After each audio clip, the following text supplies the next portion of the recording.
My job is going on my work computer and Google image searching boobs like I'm like a 14-year-old boy who doesn't know how to use the internet.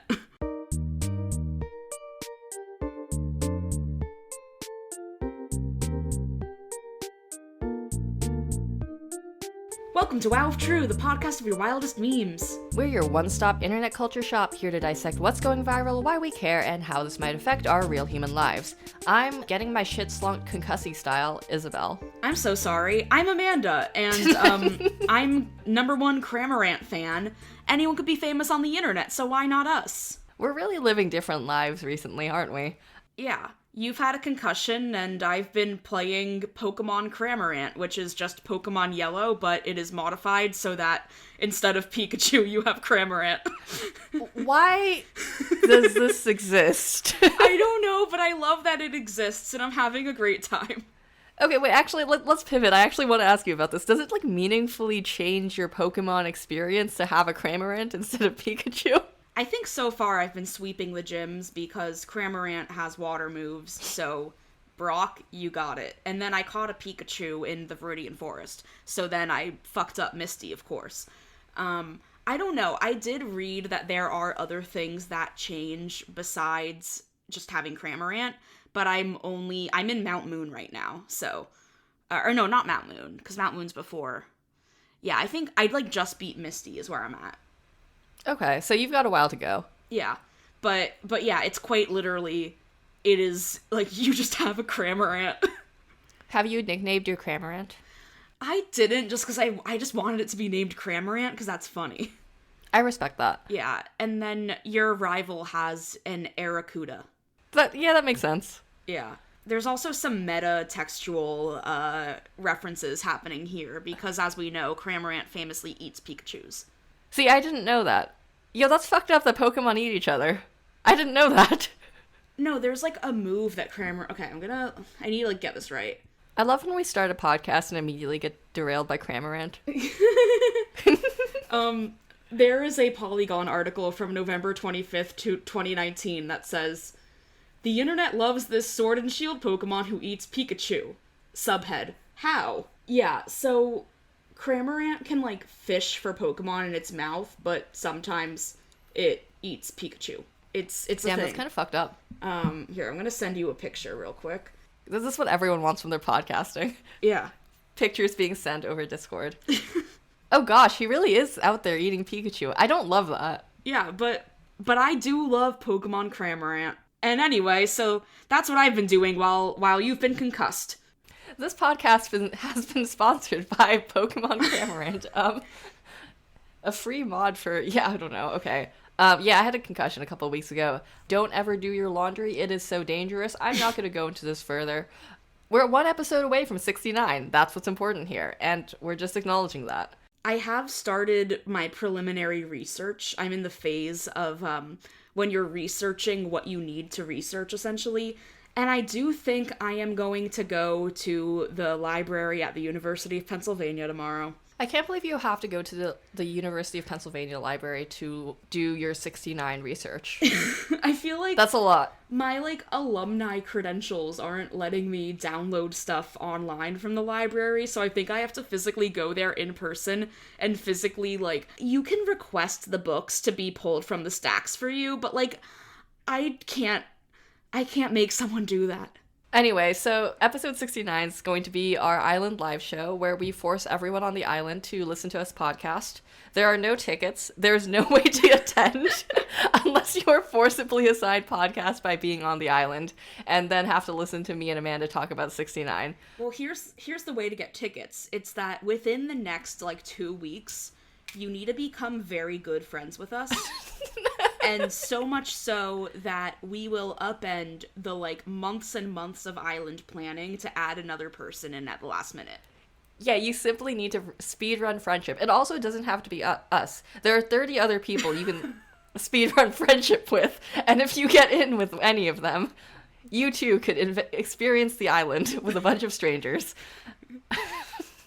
Anyway, the episode will go up on probably June 28th. Here's hoping. It will be June 28th. We'll just be coming back from Island, so you know how shit goes. Yeah, I tweeted about this with a nice little graphic I made on Canva, but our June is a little sparse in WoW True World because of the Concussy and the island. So, but this live 69 spectacular on June 28th is going to blow your mind. I promise. Honestly, I'm really excited to force a bunch of people to listen to us talk about 69 in person. Like, I think that's really going to be good content. I'm not even joking. I think it'll be funny as hell. So, I think the first island episode was like 50, maybe? I don't know. But I think last year, like, it was thundering. It was thundering. We had people come into this cabin with, like, no air because we didn't want the microphones to get messed up, and it was so sweaty, and it was thundering, and we were just, like, talking about tractors. We were talking about tractors, Goth and girl, we were tractor talking girl. about God Girl, yep. And it was really funny, too, because it was thundering, so nobody could leave. Yeah. It would also be really rude if someone was just like, I can't deal with this anymore. Yeah, like, this podcast sucks shit. I'm walking out. The amount of social capital you would have lost by walking out of that podcast. Yeah, I also don't know if we've even explained the island to people that have not been with us. So for those of you who don't know about the island, because you haven't been listening since the last island episode, so it turns out you can rent islands on Airbnb, and there's one island where if you have more than 20 people, the cost gets very good. So my friends were like, we need to find more than 20 people to go to this island. This was last year. And I was very much like, everyone's going to die on this island. Nobody died. This year, everyone's very excited to go back to the island. This time, it will be 30 people on an island. My hot take is I think that 30 is too much, but we're gonna survive. It's fine.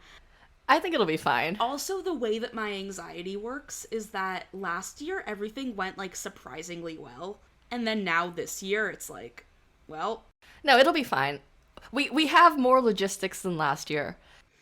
Anyway, Isabel and I are making lasagna. If we don't beat everyone else at dinner, I will be so sad. We're not going to beat everyone else, because someone else is, like, smoking ribs or some shit. But, like, we do have to do a good job. I think at the same time that we're doing intensive academic research about the origin of 69 as a meme, I think that we also need to be doing intensive academic research about the history of lasagna and how to make the best lasagna.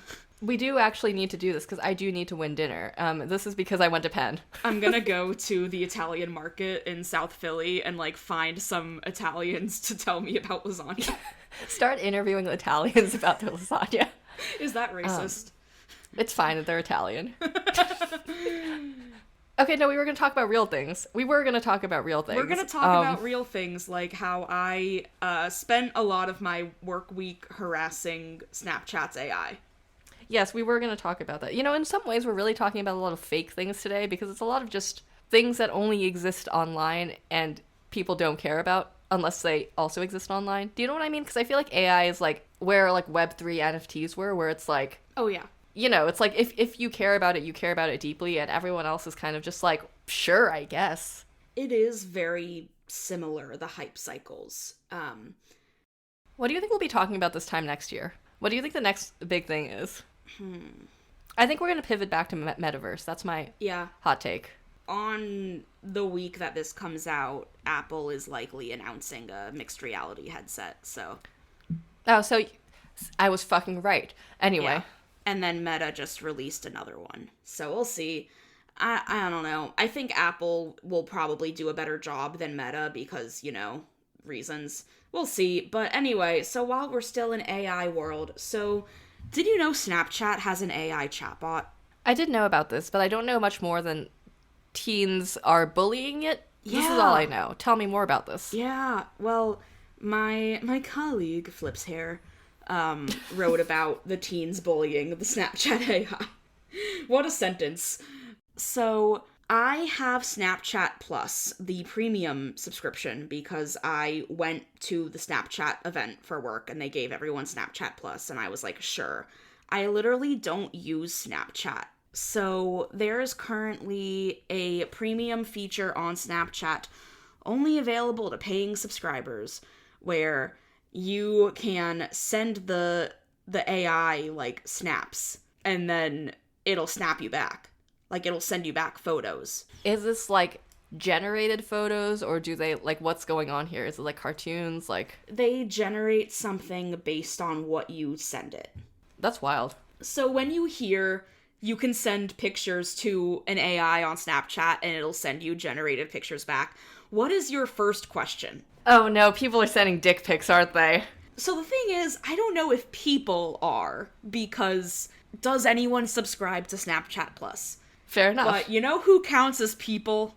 Amanda Soberling. Okay. So this feature got released, and then my editor's like, Amanda, do you want to, like, try to break it? And I was like, of course I do. So I spent, like, several days trying to break the chatbot.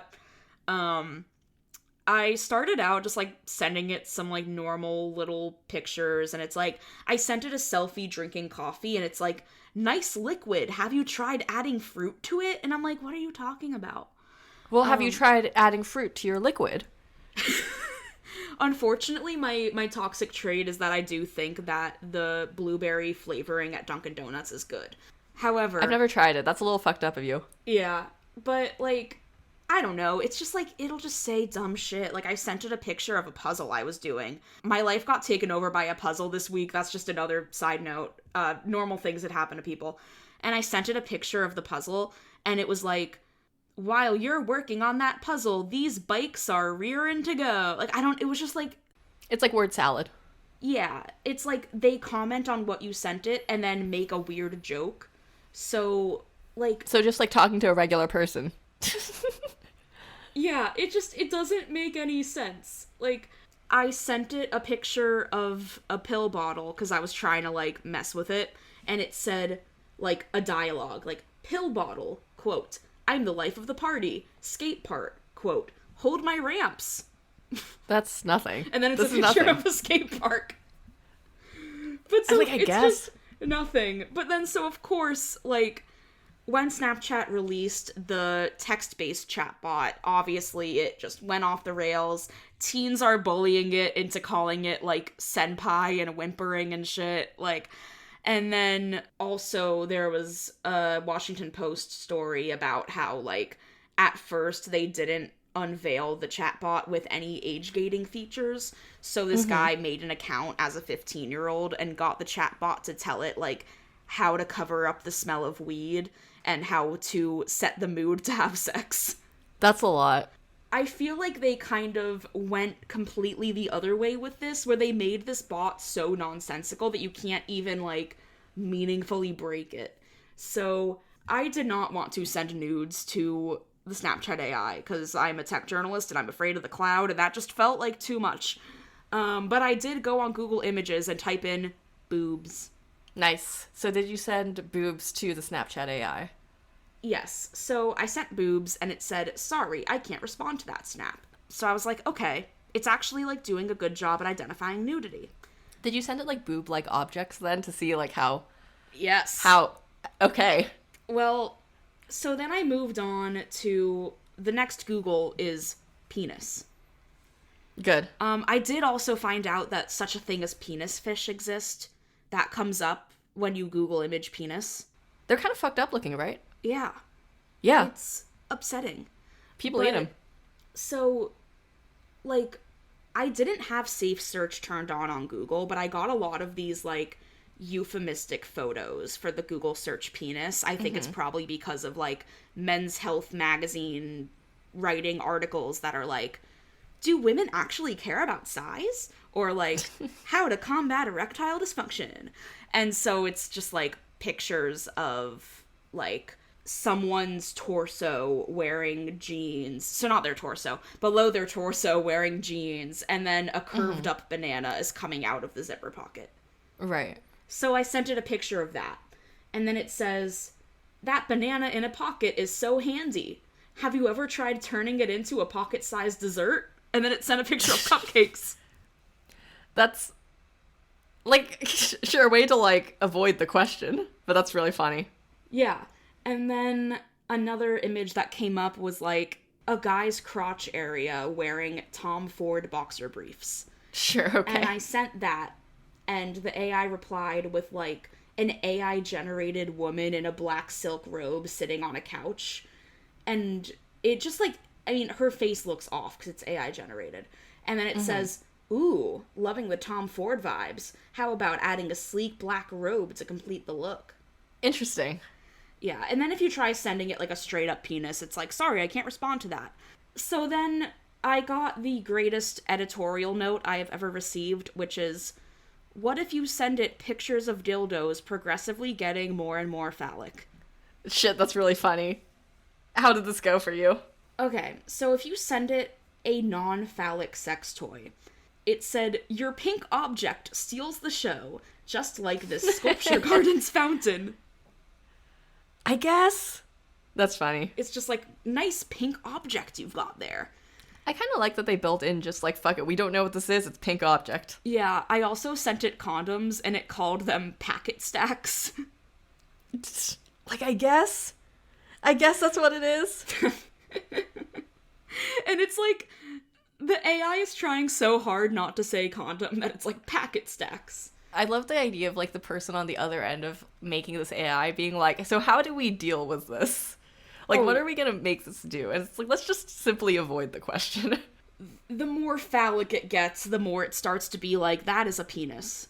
So what's the penis threshold? Like, at what point was it like, I can't talk about this anymore? So I think if it's like literally just kind of like a long object, it won't know that it's a dildo. But if it's like, you know how, I mean, if you Google image dildo, you'll see some of them are like very anatomically like going for something. Yeah, some of this is penis, yes. Yeah, so the ones that are just penis, it is like, yep, that's a penis. I think it also depends on how close the color is to like a potential flesh color.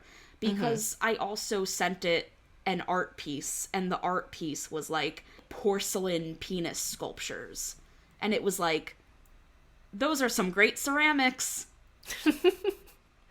You know what? So something I'm kind of interested about here is that I wonder if this changes with like the skin tone of the penis-like object. Okay. Is it racist is what I'm asking. Of the things I tested, one of them did happen to be an image of a very phallic dildo that also was the color black. And that one, it was like, that's a penis. But then these like white sculptures, it was not like, it's a penis. But I think that also might be because the black dildo was in a very... Why is our podcast like this? Why have our last few episodes been like weirdly sexual? It's leading up to 69. Come on, it makes sense. It is. Also, this is on you for sending Snapchat like a bunch of like pseudo nudes. This was my job. Yeah, the fact that your job is sending Snapchat pseudo nudes is like a lot, man. My job is going on my work computer and Google image searching boobs like I'm like a 14-year-old boy who doesn't know how to use the internet. I don't even have jokes to make about that. That's just really funny. I don't know. I don't know if it's racist or not. I feel like I did do a variety of colors and skin tones. And I think just generally the more phallic, the more likely to flag. Interesting. I mean, that kind of makes sense. So what I'm hearing here is that it's arbitrary but reasonable in that sense. Yeah, arbitrary but reasonable. That's the title of the episode. But I do think that is like a very good impulse to be thinking like, is it racist? Because AI is often racist, and it would be really interesting if like it knew what white boobs look like, but not what black boobs look like. You know what's really interesting is I feel like every time that there's some sort of like new like AI toy that comes out, the immediate impulse of the public is, how do we break this pornographically? Oh yeah, no, for sure. The minute that there's a technology, it becomes, how do we use this technology to be gross? And like, what does that say about society? Yeah, I think it's something about, like, when you know that there's not clear consequences, you can do whatever you want, and then no one will ever know, except for, like, the poor engineers on the other side of things. But, I mean, something else that I think about is, like, even just more broadly, like, not even from a sexual standpoint, why is our first impulse to bully chatbots? And, like, even when we play Sims or whatever, why are people like, you know what would be really funny? I'm going to put my sim in the pool and then delete the pool ladder. I used to do that. I also, no, because I also, other things that I did in Sims was like, I learned all the cheat codes, and then one of them was like, how all the ways you can murder a guy. And then I did test all of them out. Yeah, I don't know why people are just inherently sadistic when presented with, like, things that they believe not to be living. Okay, from someone who has done this many times in The Sims, a lot of this is just like the knowledge that none of your actions matter make it interesting to see what the consequences are. I think this is also the same urge that like when children like are really cruel to bugs. Yeah. Like I think this is all kind of part of the same like chemical soup of the brain. Were you a kid that was mean to bugs? I think I was unintentionally mean to bugs. I think I was mean to bugs. We had centipedes that I really liked, and I would, like, capture them and, like, keep them as pets, and then they would die because I was not putting them in a suitable environment. Right, because you captured them as a pet and then just... Yeah, but I don't think I was, like, maliciously trying to do that. I also saw ant eggs once. I remember that was very exciting. Weird. Have you ever seen an ant egg? Nope. They're, like, kind of, like, transparent and squishy. Gross. Gross appreciative. Also, I think this is very specifically a Florida thing, but sometimes on accident, I would try to catch lizards, and when I caught them, I would accidentally, like, cut off their tails. Don't their tails come off sometimes? Exactly. Or is that not? Oh, okay. It's like a defense mechanism where, like, if you try to catch it by the tail, it can detach its tail and just run away. Well, it worked. No, yeah, and then you just have this, like, flopping tail. Gross. I know, lizards are fucking crazy. Also, like, I just want to say that all of the rumors about lizards in Florida are true. I was recently in Florida visiting my family, and we were eating lunch at this place that was, like, it was, like, on a patio. Mm-hmm. And then these two massive iguanas were just hanging out, and I was so excited. I was just, like, looking at the iguanas. Like, they were big boy iguanas. But I just want to affirm to everyone that it is indeed true that there are simply just giant geckos running around in Florida. That's fucking crazy, dude. Yeah. Last thing I have to say about Snapchat, I tried sending it, like, liquor, and it was just like, someone's ready for a party, which, like, fine. That's like how... That's how, like, in Animal Crossing, it's like, you know, you can make an alcoholic drink, but they call it, like, party juice or something, or vacation juice, or something like that. Anyway. I mean, if I were a 16-year-old sending it, that, who knows how it would have gone, but my favorite weird one, I think, was I sent it a bottle of Advil liquid gels. Okay. And it said, Advil liquor, for when life's a pain, but you still want to party like this graffiti wall. And then it's a picture of a graffiti wall. That's so nonsensical. Yeah, it just doesn't make any sense. But, yeah, so that was my week of harassing the Snapchat AI. So, in summary, you couldn't break it because it was already broken, is kind of what I'm feeling. Yeah, I mean, it was like, I feel like they tried so hard to make it not breakable that they just made it a horrible product. Like, I don't know why this would be useful to anyone.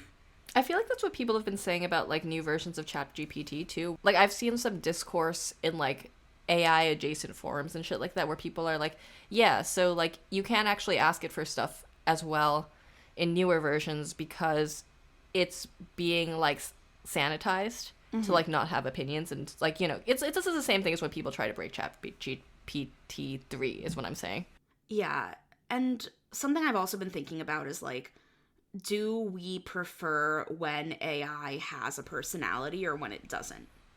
See, that's interesting because I think my hot take is that there's some sort of, like, AI and uncanny valley that once you get past, people really like the personality. Mm-hmm. But before that, they prefer it to be neutral. Because if you think about, like, Siri and Alexa don't have personalities. But, like, they kind of do. Like, their personality is very much like, I'm your helpful assistant, and I am a robot. Yeah, but I've been doing research on 69, but also besides that, I've been doing research on Smarter Child. Mm-hmm. Do you remember Smarter Child? No, and also I don't feel like our podcast listeners will remember, so tell us. So Smarter Child was an AIM chatbot, and it was like a very, very early chatbot, but Smarter Child had a personality. But then what's interesting is because, like, literally anything that has a personality or doesn't have a personality, it, like, anything with a personality, some people are gonna love and some people are gonna hate. And then anything that is completely personality-less, like Alexa, people are just gonna be like, whatever.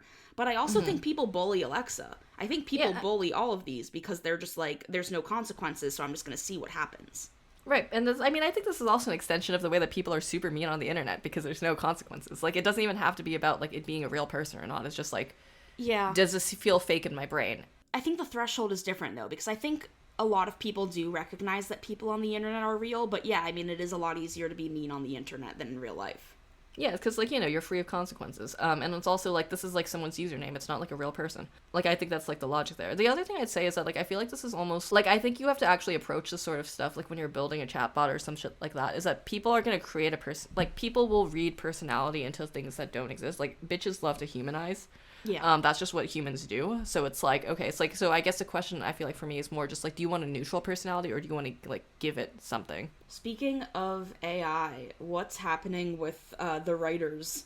Oh my god, it's like, well, so the writers in AI has been like discourse levels 9,000 like on and off for like the last like 6 months. The reason I think it's interesting to bring up right now, because we've talked about pseudo-write before, is, how should I say it? The punchline here is that a couple weeks ago, Pseudo-Write launched quote-unquote Story Engine, which is an AI tool for writing long-form stories. And so James Yu, who is one of the founders of Pseudo-Write, I forget if he's the founder, the only founder, or one of the founders, don't quote me on this, but basically he's a sci-fi guy who's also like an AI guy, which is an interesting intersection to be at right now because a lot of the sci-fi community is very anti-AI, in a way that's interesting because it's the sci-fi community. We've talked about this here, but the punchline here is that people are like, don't take my job, what the fuck? And the interesting thing here is that Story Engine is specifically for writing long-form stories. And the other thing he said is, our awesome team worked with hundreds of novelists for months to build the ideal interface for writers and machines to collaborate on a narrative. So then, obviously, he gets ratioed to death on Twitter. This has gotten 4,600 quote tweets and 200 retweets. Amazing. And so, yeah, he turned off replies on it.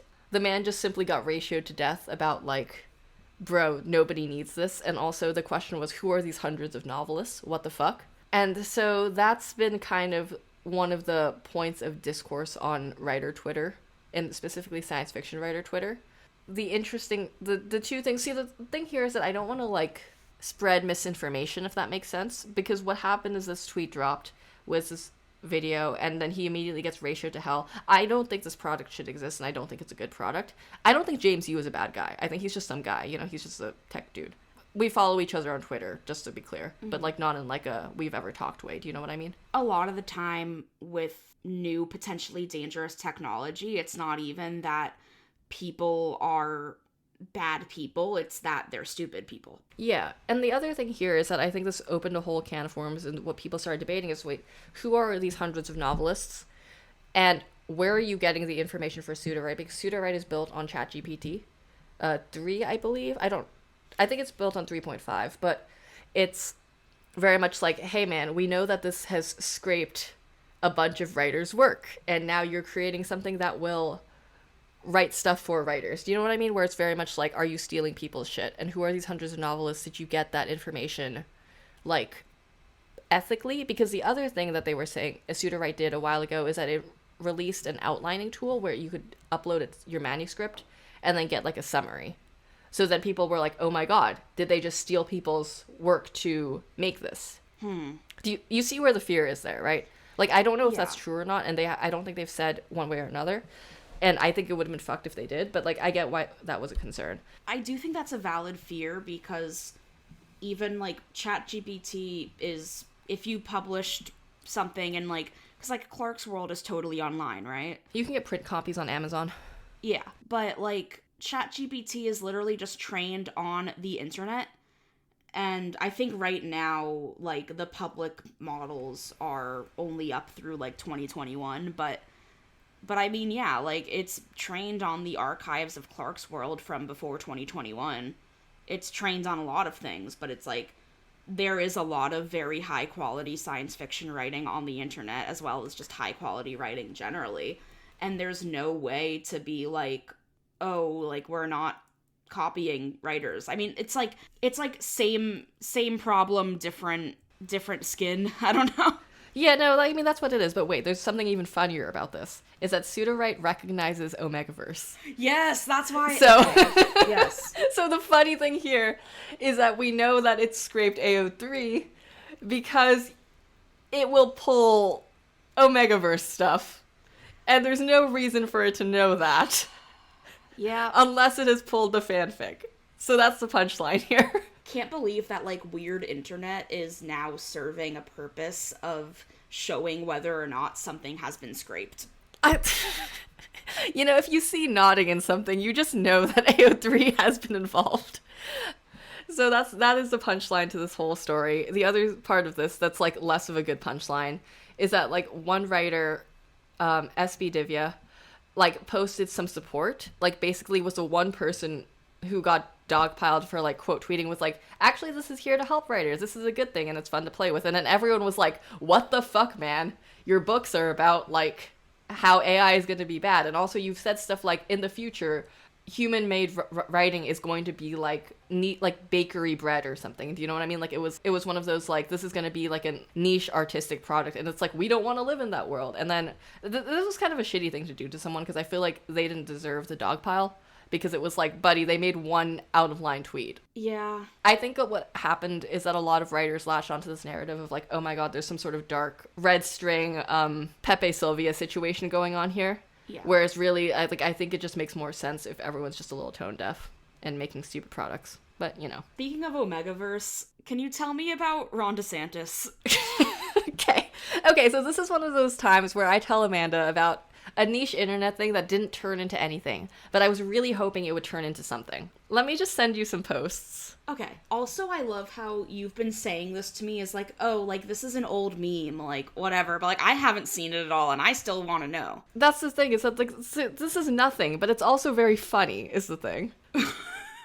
Oh, no. So, basically, the joke is, let's see if we can get Ron DeSantis to deny that he is taking heat suppressants. To hide his legal status as an Omega. And then when people started making content about, like, Ron DeSantis being an Omega, like, at first it was, like, a Tumblr bit, and then people started posting on Twitter because they were like, hey, we could maybe we could, like, I don't know how serious people were about this. I think it was more of a bit, but it was one of those bits was like, what if we can bait Ron DeSantis into claiming he is not an Omega and that he is not taking heat suppressants, like, on live television or some shit like that. Yeah, this is a good bit. However, I know you explained the Omegaverse to me in a past episode, but I need you to walk me through heat suppressants and how that relates to being an Omega.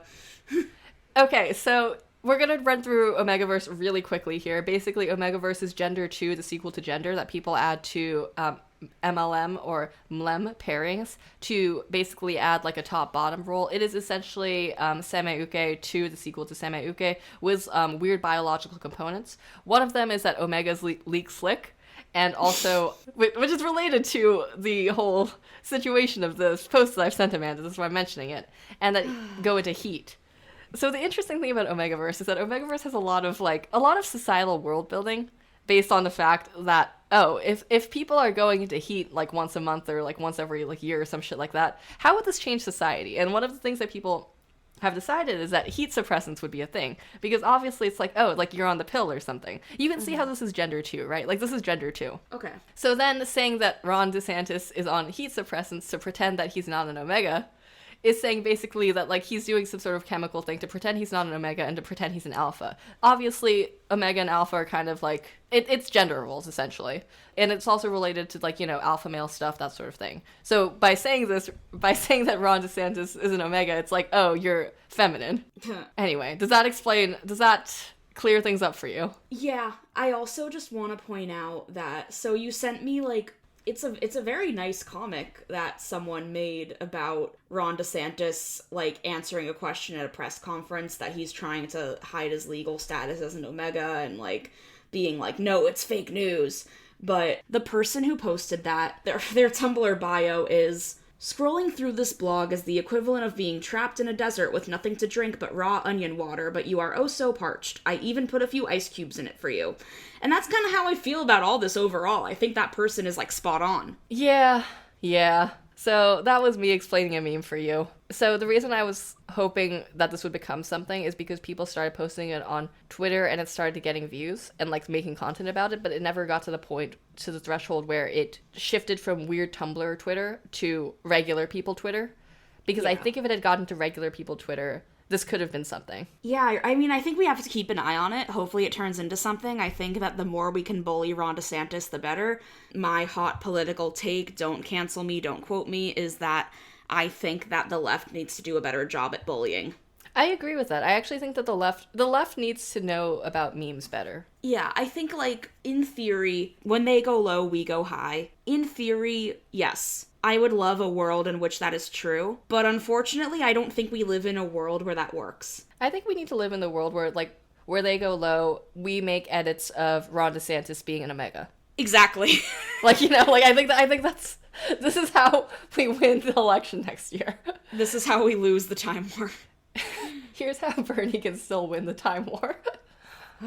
Yeah. I don't remember who said this, but a friend of mine, or someone on the internet, I don't even know, someone was like... A friend of mine or someone on the internet. The two sorts of people that could exist. Yes, go on.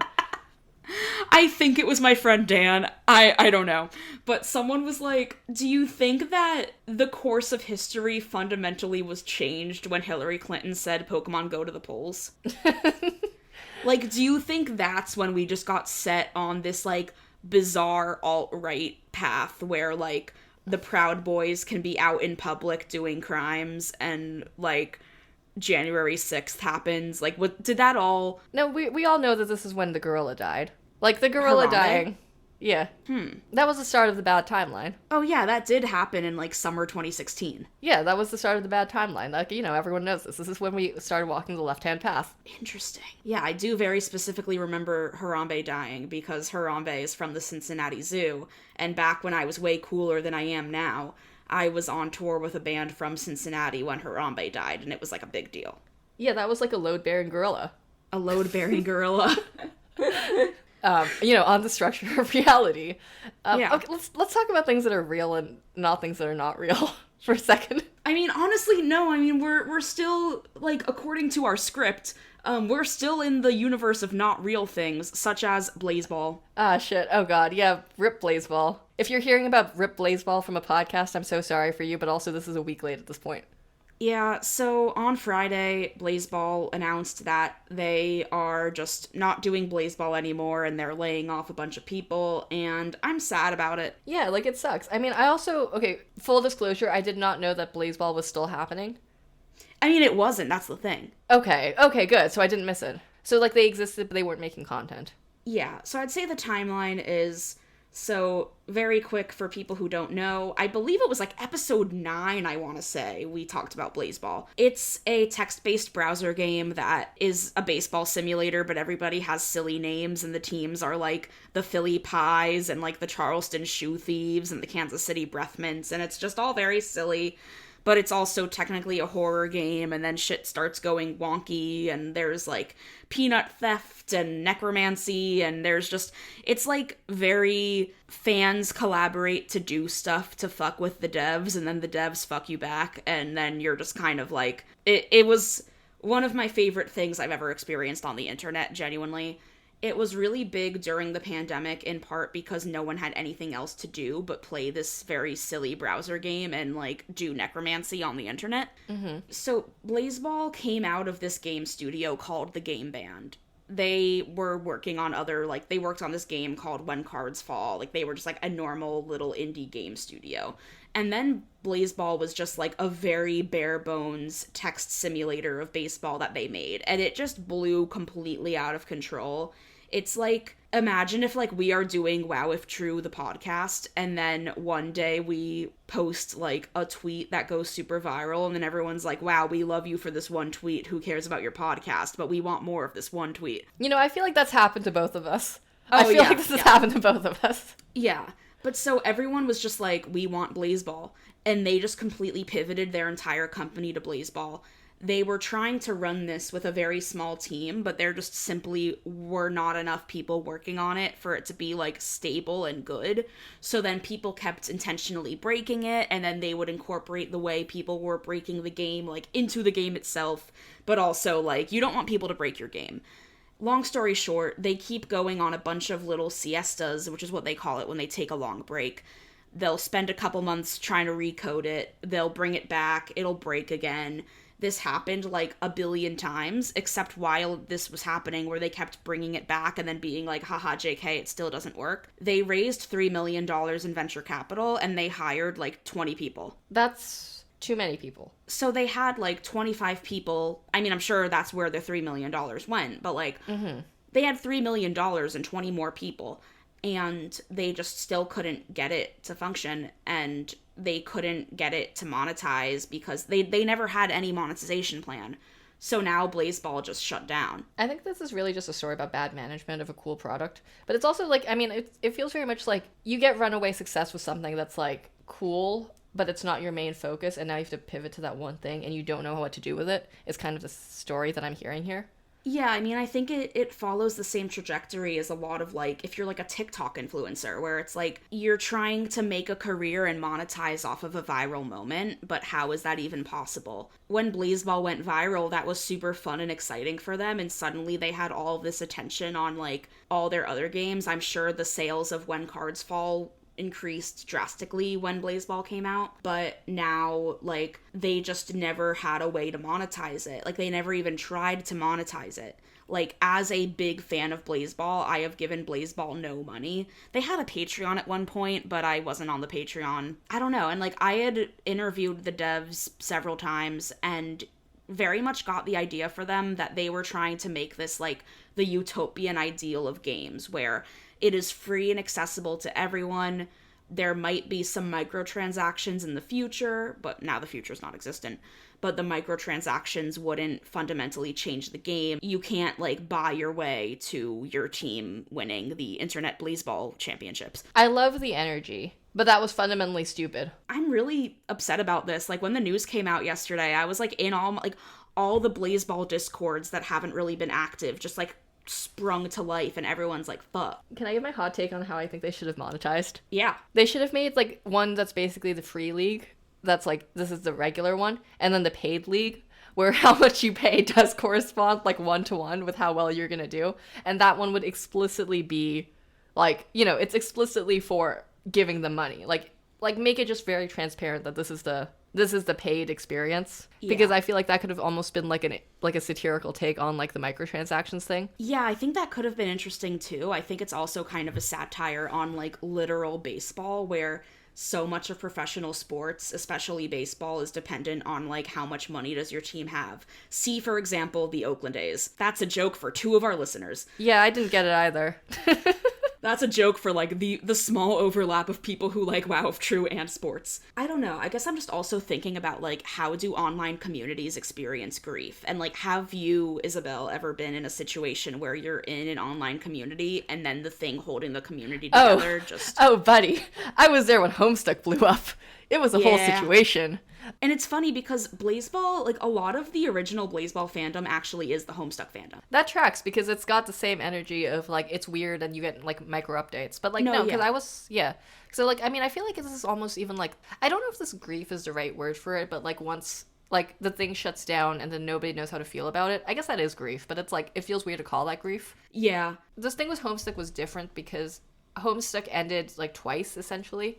And then continues to end over and over, if that makes sense, like, you know, in your heart. Where the comic ended, and then they released the epilogues.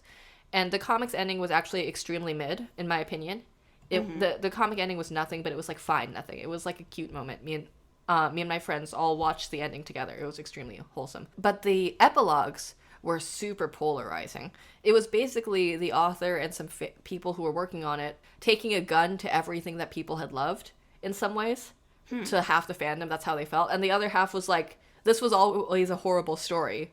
Did you expect it to stop being a metatextual horrible story? I personally think the epilogues are good, but I get where the people who liked the characters are very sad about it. And that was very much an implosion of the community in, like, a very slow way, because it was very much like a creator has dropped a nuclear bomb, essentially, to destroy everything. Yeah.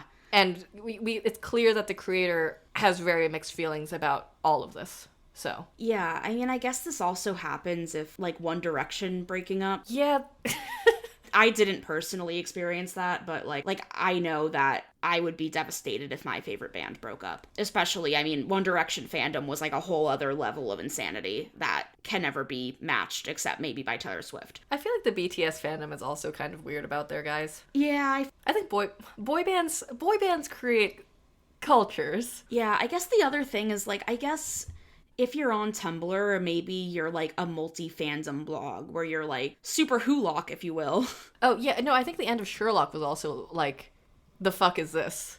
You know? Yeah. I guess this is all a little bit different than Blazeball, though, because Blazeball is just like, yeah, it's over, man, we can't monetize it. Which is like, I feel like they didn't even try, from what you're telling me, but that's fine. No, yeah, they never, like, I mean, when I had interviewed them about, like, how they were bringing Blazeball back, which, how they brought Blazeball back was that they ran it for, like, 2 weeks, and then it was so glitchy that they were like, sorry, we're gonna, like, fix it. And then they just tried doing that for the last, like, 8 months, and then nothing happened. Awkward. Yeah.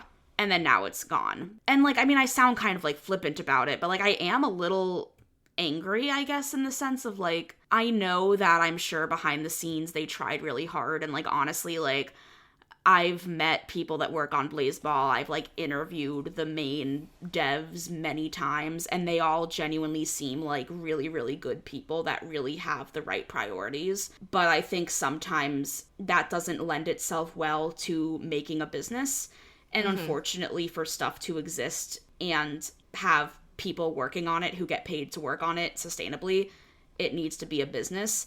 And I think that's what makes me so mad, is that it's like, we really can't have nice things because nice things require human labor, and human labor deserves to be well compensated, and we just, I don't know, capitalism ruins everything. Yeah, you got really sad there for a second. That got really depressing.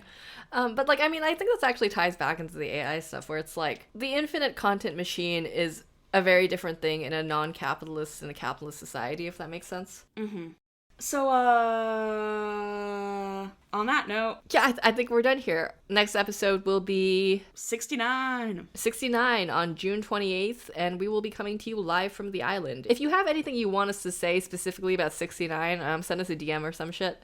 And, you know, if you've got some, like, cool info about it, cool info, not horny info, let us know. If you like this episode, tell a friend. Word of mouth is how we grow. Thank you to all of our patrons, and shout out specifically to Zoe, Brea, Andromeda, Thea, Brian, Gabriel, Lada, Matt, Max, my sugar daddy Sam, and Aaron's husband. If you want your name in the above or in our Twitter header, slide right into our Patreon at patreon.com/wowoftrue. Shout out to our audio editors, Allison Mills and David Newtown, graphic designer and Canva Warlock, Eric Silver, who made our logo, Sam Reiser, who made our podcast music, and Tessa Farah, who is transcribing our episodes. You can find us on Twitter as @WowofTruePod and Instagram and Facebook as @WowofTrue.